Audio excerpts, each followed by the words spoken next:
Bismillahirrahmanirrahim. Assalamualaikum warahmatullahi wabarakatuh dan salam sejahtera.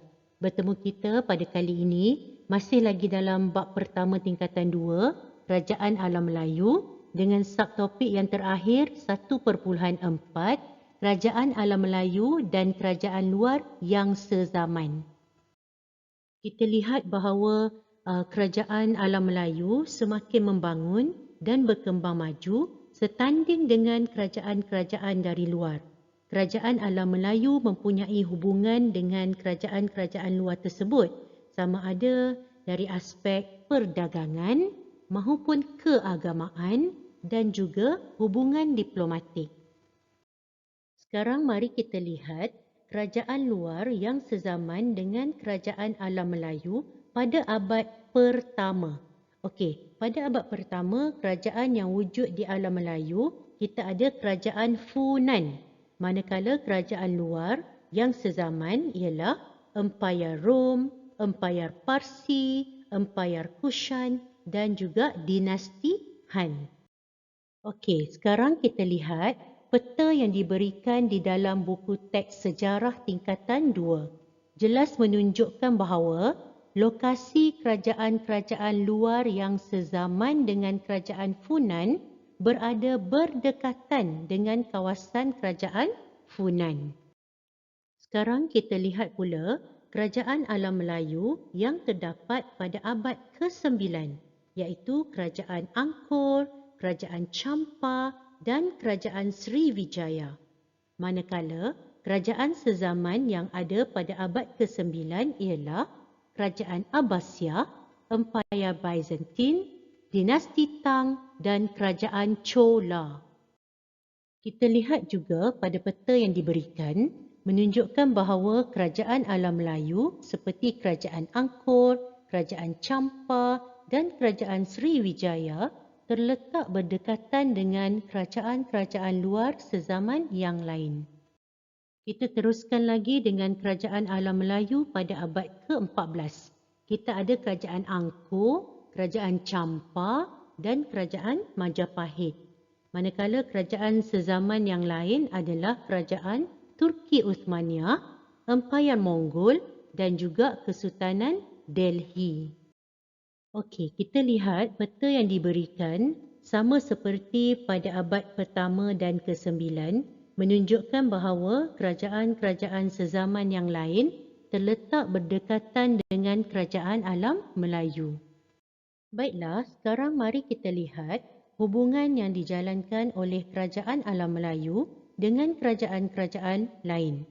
Pertama, kita akan lihat dari segi hubungan perdagangan. Kerajaan Alam Melayu telah menjalankan hubungan perdagangan dengan kerajaan-kerajaan dari luar. So, kita dapat lihat bahawa terdapat pedagang-pedagang luar yang berdagang ke Alam Melayu. Begitu juga sebaliknya, pedagang-pedagang dari kerajaan Alam Melayu sering berdagang ke pelabuhan-pelabuhan luar. Apa yang lebih membanggakan apabila terdapat barangan dari kerajaan Alam Melayu telah dibawa ke Rom. Okey, kenapa hubungan perdagangan kita berlaku pada ketika itu? Kita ada dua sebab, iaitu yang pertama ialah disebabkan oleh kedudukan strategik kerajaan Alam Melayu yang terletak di antara laluan perdagangan timur dan barat.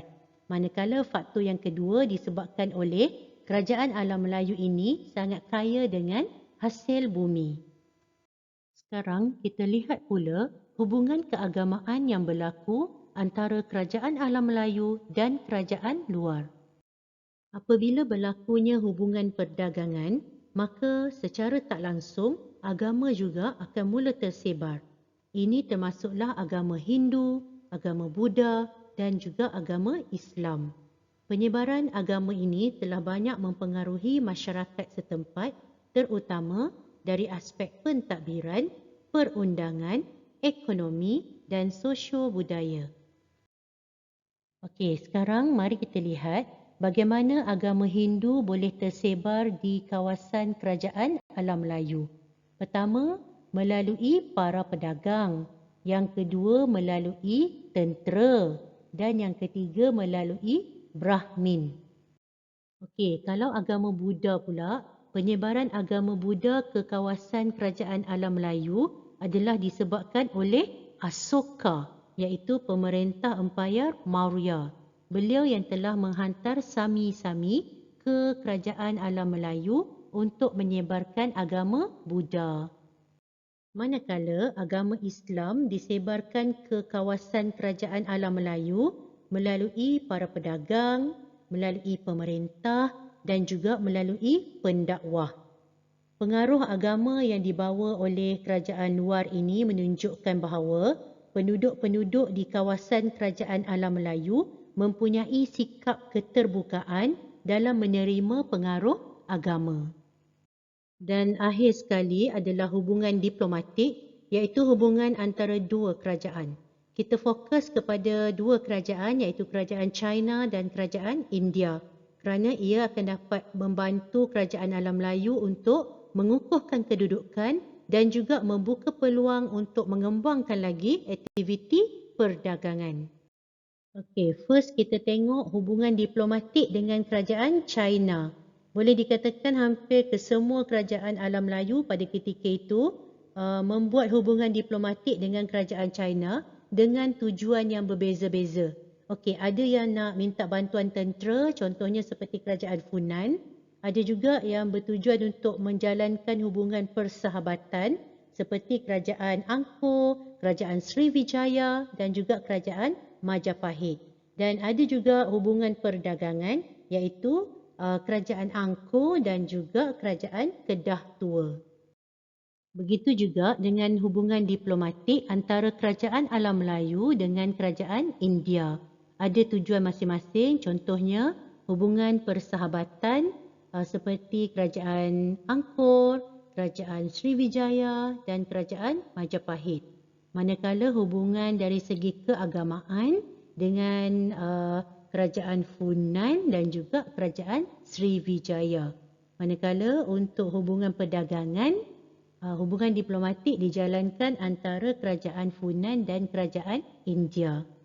Baiklah, hal ini menunjukkan bahawa kerajaan alam Melayu sangat bersikap terbuka dan saling hormat menghormati dalam menjalinkan hubungan.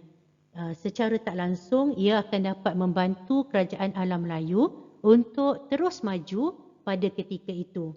Dan kita juga dapat lihat bahawa pemimpin-pemimpin kerajaan alam Melayu pada ketika itu sangat bijak untuk mengaturkan hubungan diplomatik dengan kerajaan-kerajaan dari luar.